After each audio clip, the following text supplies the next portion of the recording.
All right, moving on to the next topic, and it's kind of like a crazy, silly topic, but kind of in the line No, with. bring it.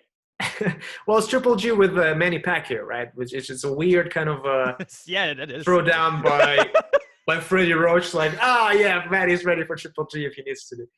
But by the way, I just got off the phone with Tom Loeffler. We were doing Instagram Live together like Yeah. an hour ago, and I asked him this, and like, Tom, what's happening? What do you think? And he says like, I don't know, Freddie is just a good promoter. It's just I don't see this happening. Like, so Tom is basically, he doesn't see it as a serious kind of a proposition or a serious kind of talk. Uh, but again, in the as we said before, stranger thing happened in boxing, and let's say Manny Pacquiao, because I don't see Triple G going below 160, that's for sure. So Manny Yeah. Pacquiao will have to go up to 160. Uh, let's see if he dares to do this, which I don't even see physically how he can do it. Let's see. Let's say he does it. Like, what do you think will happen? I think Triple G stops it like in 2 rounds. But no, it's one of those things where it's one of those fake fantasy matchup things where I think Tom will probably convince what you is where it's like, hey, it's quality fantasy booking. At this point, it's because we have no actual live fights or no live big name fights. We're doing all these hypotheticals and fantasy matchups, and that clearly is one of them. Where Yeah. we have Triple G coming down like say they fight at 160, where it's Triple G training down to 160, and you got Manny at more likely his walk around weight, which is not exactly the way to go. So Yeah. he has to bulk up to it, or at least muscle up to it. And that's just at age 40. I mean, and you know what it is? I think in terms of that, it's just the drawability and the star power for it. And Of course. usually and the big thing with a lot of these fancy matchups I've realized too, where it's like they realize that there's no fights happening either in the United States or United Kingdom with fans. Mm-hmm. So every single one of these imaginary fight scenarios you always hear at this point, and it's been like this like the last ever since this pandemic broke out, it's like, hey, big name fighter A is fighting big name fighter B in Saudi Arabia. You can pretty much plug and play in any matchup you heard in the last 6 weeks. That's all you've been hearing, where it's like, well, why are they fighting in Saudi Arabia? Well, that's where the money's at. So they all do that. Yeah. And it's like, okay, like how many of these fantasy Saudi Arabia matches are we going to hear? I mean, we've heard, when the pandemic broke, like, that they're going to pay, Deontay Wilder to skip the Tyson Fury fight for the third time. He's going to fight, Joshua in Saudi Arabia. We've heard that one. Garcia Pacquiao, Saudi Arabia. I've heard that one. Amir Khan, Manny Pacquiao again is making the round. Rumor mill again in Saudi Arabia. I mean, at this point, Saudi Arabia is becoming the new Las Vegas. But unfortunately, none of these fights are going to happen. Unfortunately, you can do certain things. You cannot do certain things in Saudi Arabia that you can do in Vegas. So that's unfortunate. Yeah, there's that too. There's a freedom issue as well, and it's like you got to convince these guys, hey, we'll back up the Brinks truck. You're just gonna follow it with your passport, and it's like some of it just doesn't add up. And that last week with this whole Triple G Pacquiao stuff I thought was kind of funny actually, where it's like that came out of the works. Where it's like I really think Pacquiao, if he's fighting next go around, and I think he's gonna disappoint everybody with this. I think he's gonna fight Keith Thurman again in a rematch. I think I'm set on this for some reason or another, and I know I'm probably the party of one on this. Talking to you about this, I just have this weird feeling where he's because it's one of those weird Pacquiao rematch fights, and I can just see where well, let's think about it. Let's Yeah. think about it. If you're Pacquiao, what's your main potential cash grab? It's Floyd Mayweather 2, right?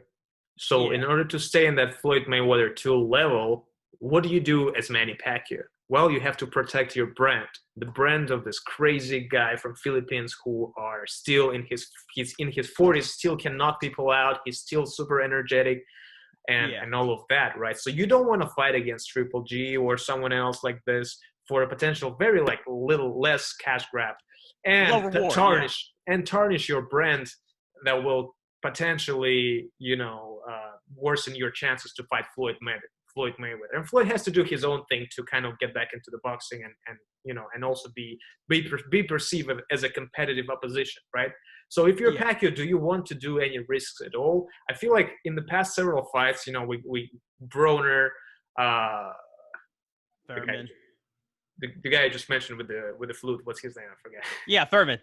Thurman, yeah. Yeah. When I think Keith Thurman, is always like his picture with the flute. It's always that flute thing. He's not going to shake that ever in his lifetime, to be honest with you.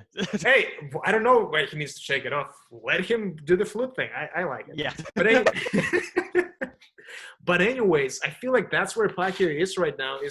hey, maybe you shouldn't actually even take fights. I feel like with those two fights that you had, Broner and Thurman, I feel like you're pretty solid in terms of your brand, in terms of the fact that you're still, you still got it. Just wait for Floyd to do his thing, and if they're gonna get together, I don't think the fight's gonna be as big as the first one, but it's still gonna be a significant amount of money, and that's what I feel like Pacquiao should aim for, and I think that's what he's being advised to do. I mean, you don't want to take risks for lower money, especially in this environment of low business productivity, basically, with low output of profits.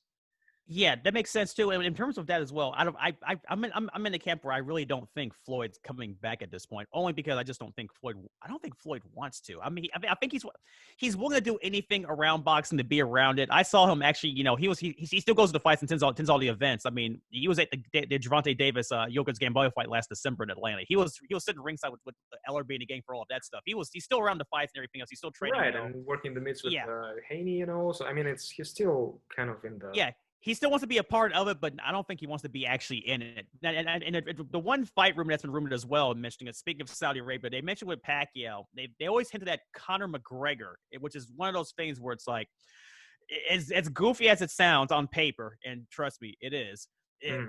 Conor McGregor is still, as much people love or hate UFC, he's one of their biggest draws there. So there's gonna be money. I mean, the fight is going to be funny as usual with him. With the boxing thing, well, not as usual. And that's kind of the deal with that, where it's like I keep hearing that rumor as well, and I can see that fight making more sense as opposed to any of these other ones where it's like, hey, where are we getting Pacquiao Spence? So it's like, I don't think we're ever going to get Pacquiao Spence or any of that stuff. It's like, I don't think Pacquiao at this point, to wrap up his career, is trying to unify the belts at 147 to solidify his already Hall of Fame career. I don't think he really gives a crap about any of that, to be honest with you. Yeah. But that's why it really is for a cash grab. See, that's the thing. Like, I will never know that because I'm not in the fighter's mind, especially in that level. But there's always like money versus the game, versus the status, versus like being on top, being in the ring, being the performer in the theater, being in front of thousands of people cheering for you, and being like having that godlike feeling. I never experienced that as a champion, right? But they know it, and that's why we see so many people come back for that. Yes, there's money, but there's something more to it. So I don't know if there's a factor for Floyd. I don't know if there's a factor if this is a factor for Manny, especially when you have so much money, But who knows?